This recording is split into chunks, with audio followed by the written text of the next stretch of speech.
Man personīgā motivācija ir izdzirdēt citu cilvēku viedokļus, stāstus, jo es pat arī darbojos biedrībā Jaunolēnas attīstībai. Un attiecīgi dzirdēt, kā iet mums kaimiņiem, kas ir tie izaicinājumi, vēlmes, un tas kā arī sakrīt ar to, kā iespējams mēs saredzam to dzīvi, un arī mēs savā pusē ļoti daudz domājam par to, kā savstarpēji sadarboties, kā atbalstīt, kā palīdzēt kā viens otram un spēcināt. Tāpēc jā, šeit tā vērtīgi. Cilvēkiem ir jārunā, cilvēks vajag iesaistīt dažādos pasākumos. Tos, kas tikai nedaudz grib iesaistīties, jāiesaistē nedaudz.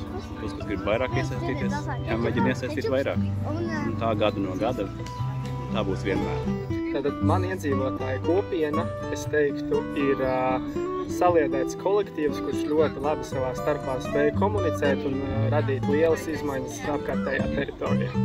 Man ļoti patīk sabiedrība, man ļoti patīk, ka cilvēki izsaka savas domas, ka nav vienaldzīgi, nesēž tikai savos stūrīšos, savās mājās neiet ārā, bet piedalās, tā kā pirms šodien, jā, daudz cilvēku, cik daudz, attiecīgi.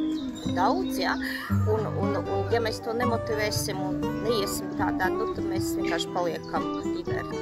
Vienā vārdā pašpietiekams. Katrs zina, kāpēc viņš tur dzīvo, katrs zina, ko dot novadam, ja? Katrs zina kaut kādas iespējas, kaut kādas resursus un neko negaida, darbojas un dara.